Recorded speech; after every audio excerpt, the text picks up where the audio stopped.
Ini ngeliat jam apa ngeliat saja. Ibu ngomongin apa? Sibuk banget sih sama gituan ya.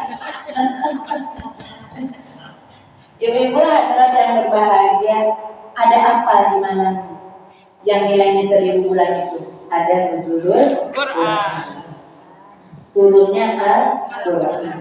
Ibu, bulan Ramadan ini sebetulnya bukan bulan di mana cuma diturunkan Al-Quran, tapi juga semua kitab samawi kitab yang diturunkan oleh Allah dari Taurat, Injil, Zabur, termasuk Al-Quran adalah diturunkan di bulan Ramadan. Tapi khusus di bulan Ramadan di tanggal ada yang namanya Lailatul Qadar, diturunkannya Al-Quran.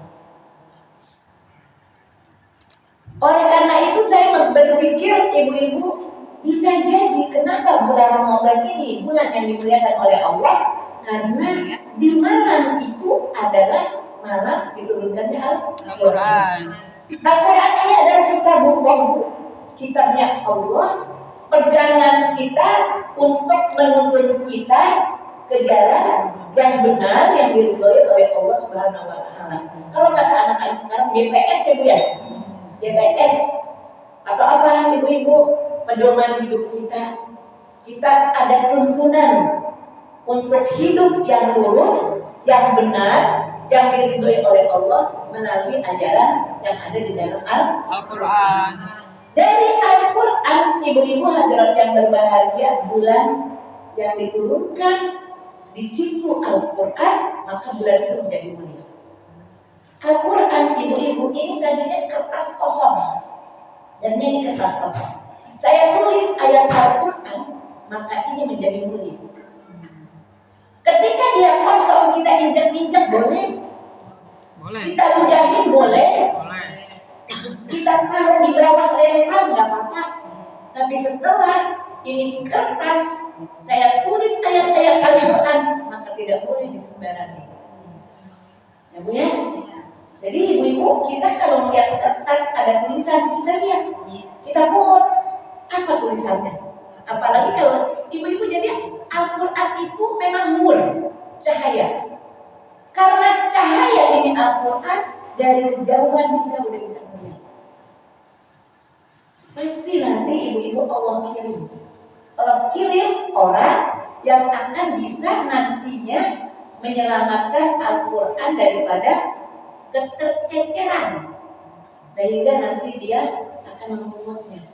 Setelah dipungut, ibu-ibu perhatiin, jangan disia-siakan. Kenapa? Kertas ini bukan kertas sembarang. Ibu-ibu, ini meja, terserah ibu-ibu.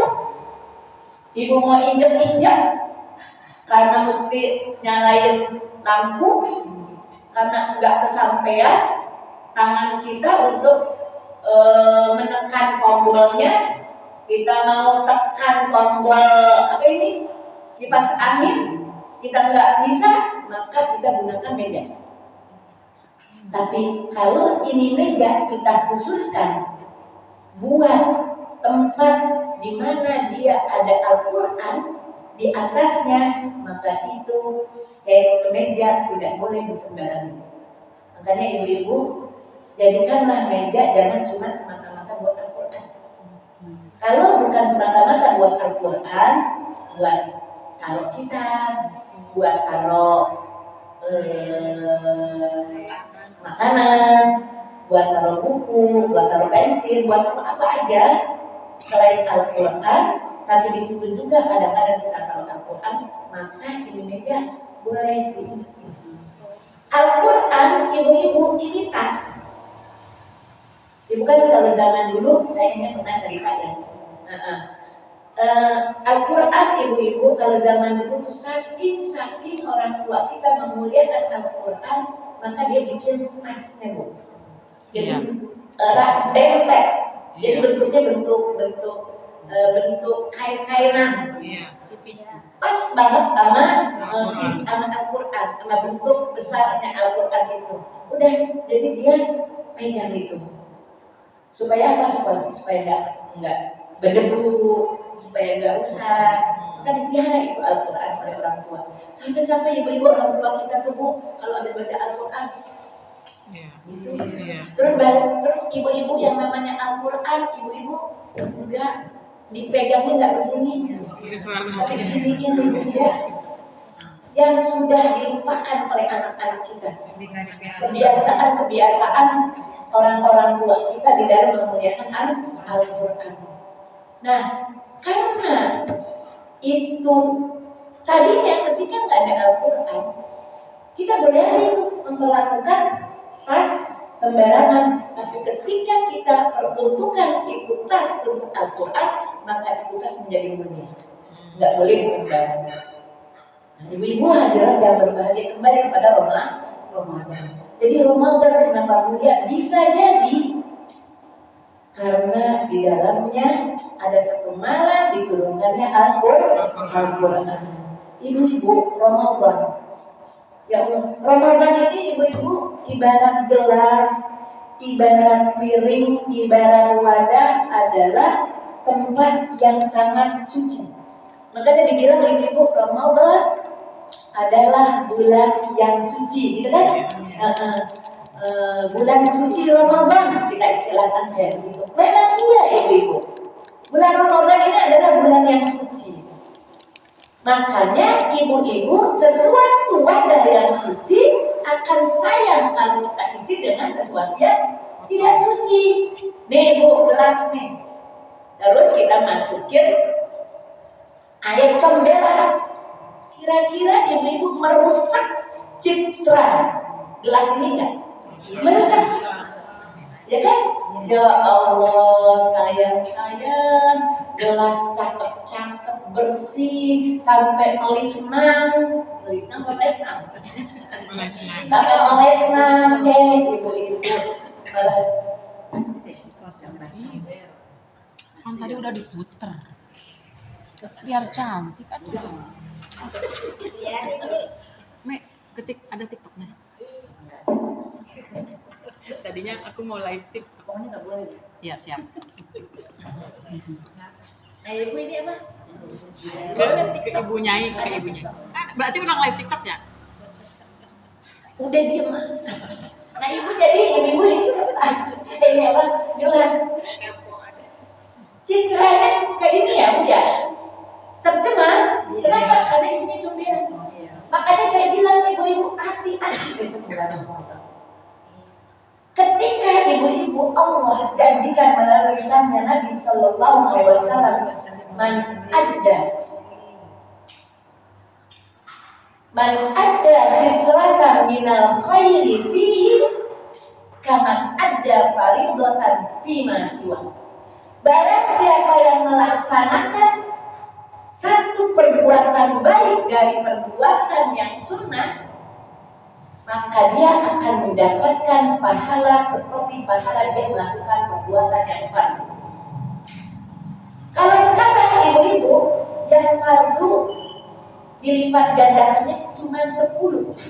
Kullu hasanatin bi asyri amsalha. Setiap perbuatan baik dilipat gandakannya 10. Ya wajib ibu. Salat zuhur, salat asar, salat maghrib, isya, subuh. Kemudian ibu bayar. Ibu ini bayar mud wajib apa sunnah kayaknya ya? Wajib. Wajib ya? Kalau yang punya utang. Oh. Nah, ini kan ibu-ibu muda Pak. Mud ini ibu-ibu asalnya fidyah. Bayar fidyah buat bayar obat Ramadan. Karena apa? Karena ketelatan. Ibu punya utang Ramadan kemarin 7 hari. Nyak pada punya utang. Udah bayar. Ya kan? Nih ibu yang muda, ya, yang masih hamil, yang masih melahirkannya ibu-ibu bulan Ramadan atau seminggu lagi mau Ramadan, kira-kira dia puasa nggak? Enggak. Kenapa ibu-ibu? Karena dia nifas, karena dia menyusui. Kan ibu begini Bu, ada yang tidak boleh puasa di bulan Ramadan. ada 3 yang tidak boleh puasa. Andai pun dia puasa haram hukumnya. Siapa itu? Orang yang haid, orang yang nifas, orang yang melahirkan, orang yang hilang akal mampu jangan paham puasa itu apa. Iya, jangan paham puasa itu apa sih gitu ya. Iya, jadi tidak ada aturannya. Ya, jadi orang yang melahirkan, kalau dia melahirkan pada hari itu, kemudian dia lagi nifas, darah yang keluar setelah melahirkan. Orang yang haid kan nggak boleh tuh dia puasa. Kalau yang boleh puasa boleh enggak, siapa Bu? Orang yang musafir. Ibu nanti pulang ke Bandung, pulang ke Jawa, pulang ke Ciamis, ibu terserah mau nggak puasa tuh nggak apa-apa. Tapi kalau puasa wa antasumu khairal lakum. Tapi kalian berpuasa itu lebih baik daripada buat kalian. Kalau puasa lebih baik. Nah, ibu-ibu kesian sendirian. Nah, ibu-ibu orang yang musafir, orang yang hamil. Orang yang hamil dia nggak puasa nggak apa-apa, tapi puasa lebih baik. Orang yang menyusui dia nggak apa-apa nggak puasa, tapi dia kalau mau puasa itu lebih baik. Terus siapa lagi? Orang walladzina yutiqunahu fidyah gini. Syahrul Ramadan faman kana minkum maridan aw ala safarin, orang yang sakit. Orang yang sakit boleh berpuasa. Fa'iddatun min ayyamin ukhra. Dibayar nanti itu. Faman tatawwa khairan faman tatawwa khairan fa huwa khairul lahu. Walladzina yutiqunahu fidyatun ta'am miskin. Orang yang tidak puasa untuk melaksanakan puasa karena pekerjaannya terlalu berat, ada di tengah padang pasir, ada di tengah lautan, dia harus kerja. Kalau dia nggak kerja lagi bagaimana membiayai keluarganya? Dia boleh nanti dibayarin di waktu yang lain. Cuma segitu doang ibu-ibu yang boleh puasa, yang boleh nggak puasa. Lain itu wajib puasa. Lain itu wajib puasa. Ibu-ibu pas giliran bulan Sya'ban besok mau puasa masih punya utang. Padahal dikasih waktu sama Allah 1 tahun. Dari bulan Syawal sampai bulan Sya'ban, dia nggak bisa bayar. Bisanya 2 hari, 3 hari. Maka 3 hari ini ibu-ibu nanti wajib bayar kodok segera setelah Lebaran.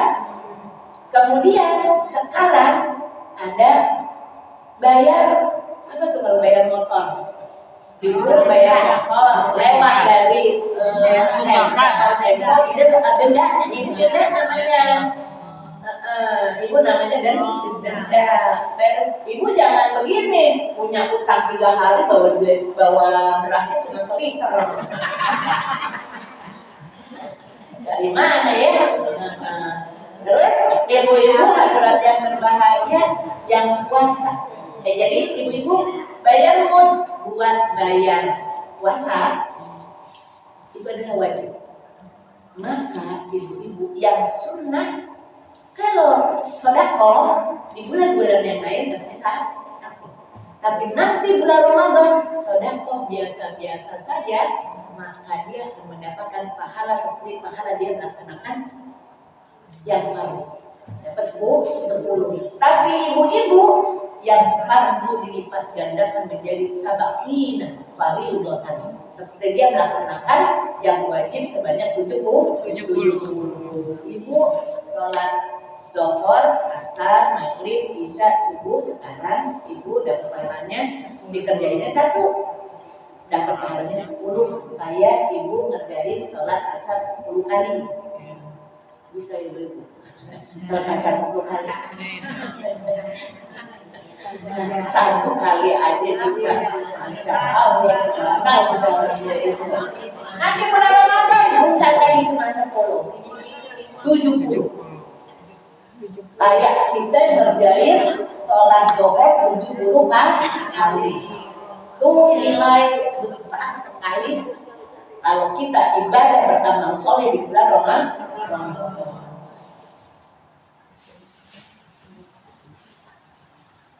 Itulah yang membuat yang namanya Ramadan ini menjadi mulia.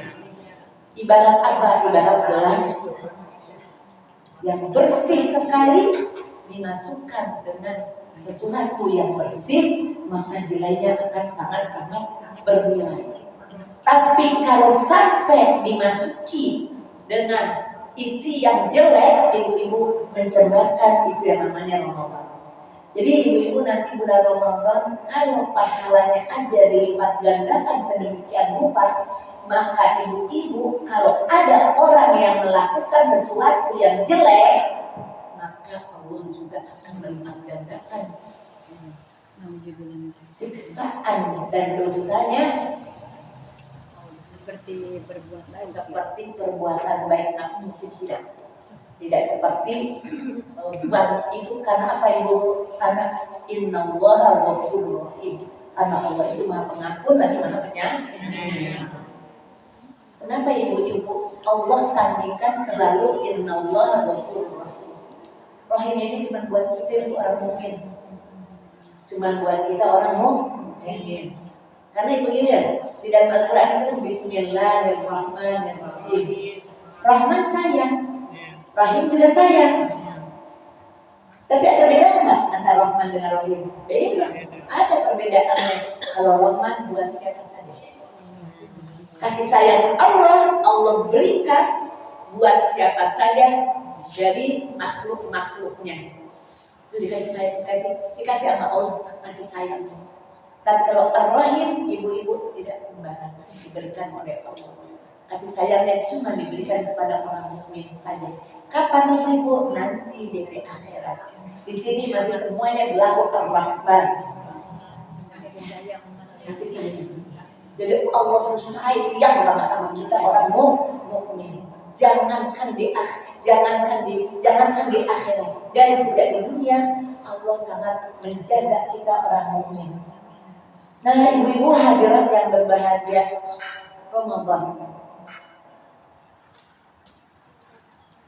Ramadan itu adalah suci.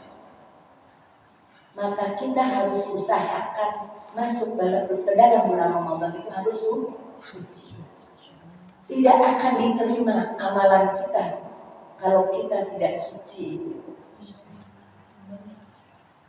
Ibu-ibu, hidup kita ini kan nggak lepas daripada perbuatan baik dan perbuatan jelek. Ibu ya, perbuatan baik kita lakukan, perbuatan jelek juga kadang-kadang kita lakukan. Bisa jadi ibu-ibu banyak perbuatan jeleknya. Perbuatan cakep, perbuatan jelek ada hubungannya kepada dua. Ya, ada hablum minallah, ada hablum minannas. Ada hubungan kepada Allah, ada hubungan kepada manusia. Hubungan kepada Allah banyakin kita istighfar. Jadi ibu-ibu jangan sampai lepas istighfar. Untuk mempersiapkan Ramadan ini, ibu-ibu adalah yang berbahagia. Kita banyak-banyak istighfar. Banyak kita minta ampun sama Allah. Dirojal, astagfirullahaladzim, warhamni, wa tub alayya. Yang selesai itu udah sampai rojal habis. Terusin sampai bulan Sya'ban, sampai nanti bulan Sya'ban berakhir. Baca Rabbil warhamni wa tub alayya, astagfirullahaladzim. Ya, jadi pas bulan Rajab habis, udah dong. Enggak, ayo aja. Rabbil warhamni wa tub alayya. Ya Allah, ayo aja terus aja. Ya Allah, ampunin ya Allah. Kasihilah aku ya Allah. Dan berikanlah pertobatanku ya Allah. Terimalah tobatku ya Allah. Supaya apa ibu-ibu? Masuk ke bulan Ramadan kita tidak ada dosa kepada Allah. Maka Allah akan berikan kemudahan-kemudahan. Allah akan berikan taufik dan hidayahnya untuk diberikan kekuatan oleh Allah di bulan Ramadan untuk melaksanakan kewajiban-kewajibannya. diterima sama Allah. Kenapa? Karena kitanya sudah Suci. Itu hablum minallah. Yang kita punya kodok, ibu ada cerita di dalam kitab ini. Namanya Muhammad, Bu. Namanya Muhammad. Dia tuh sholatnya agak benar, Bu. Bolong-bolong. Kayak kita ya. Yang bolong-bolong nanti sholat, nanti kagak. Enggak lah, Bu. Iya ya. Kalau kapan gitu, Bu. Kalau lagi kepengen sholat ya sholat. Kalau nggak kepengen ya udah ada sholat. Iya, ibu-ibu. Ya mah kayak begitu. Ya bolong-bolong ibu-ibu. Pas giliran mau deket lagi masuk bulan Ramadan, ibu-ibu ya Allah. Di Ramadan itu dimanfaatkan baik-baik. Benar-benar konsentrasi untuk ibadah. Sebelum Ramadan dia persiapkan. Masuk ke Ramadan ibu-ibu dia beli daster, Bu. Kita bapak-bapak pakai daster apa pakai? Ya, beli sarung, Gamis. beli baju koko, beli gamis, beli kopiah. Ya Bu ya, kemarin-kemarin kagak dia agak perhatiin kenapa? Ya, besok Ramadan mau datang. Ibu udah beli daster. Buat sholat tarawih, lebaran. Ya, ceritanya bukan mau lebaran, ceritanya. Ibu mah begitu sih, beli daster, beli baju. Ya, dari sekarang buat kapan? Buat lebaran. Kagak ada ceritanya. Yang ada ceritanya beli baju buat sholat tarawih. Buat sholat berjamaah di daster. Ibu udah beli daster belum? Saya itu belum. Beli daster. Ya. Kenapa ibu-ibu saya jual daster? Enggak bajunya gerah gimana? Gerah. Ya enak apa? Daster ibu-ibu. Ya. Dasternya yang kayak gimana? Mau tangan panjang, mau tangan pendek? Tangan panjang. Cakep. Ada nggak yang pada tangan pendek? Sholat? Ada. Rumahnya. Ya. Hati-hati ya. Yang pakai dasternya tangannya nggak panjang. Baik-baik ibu-ibu jangan sampai mukenanya yang transparan. Sampai tembus pandang parasit. Karena udah zamannya parasit ya. Zaman dulu pernah parasit ya. Tipis banget Bu. Ibu-ibu kadang-kadang tambah mahal tambah tipis. Jadi enggak juga tambah murah tambah tipis, ada tambah mahal tambah tipis supaya apa? Supaya ringan, adem, tembus pandang Bu. Pakai bajunya dasternya segini, kelihatan sah enggak? Sah. Apalagi ibu-ibu bordelannya di sini nih. Makanya hati-hati beli mukenanya. Kalau ibu mau pakai mukena buat keremongan, pergi ke musola atau ke masjid atau majelis taklim, perhatiin. Ya sebetulnya sih sholat di rumah juga yang bisa diperhatiin, bukan cuma mau keluar doang, ya. Terus ibu-ibu sholat di musola ini ya? Ada bapak-bapak nggak nyangkut? Bapak-bapak lewat di situ. Itu lagi nyangklek nih. Iya ya. Ibu suka nyangklek bukan mana? Iya. Iya ya, mau kipas dah, keteknya kelihatan. Lewat itu. Bapak-bapak, ya Allah tuh ibu-ibu, ya. Hati-hati ya. Tuh makanya tuh ada yang nyeletuk tuh nenek-nenek tuh tadi. Apa dasternya tangan panjang? Ada apa-apa dan pendek juga, yang penting hati-hati. Ya.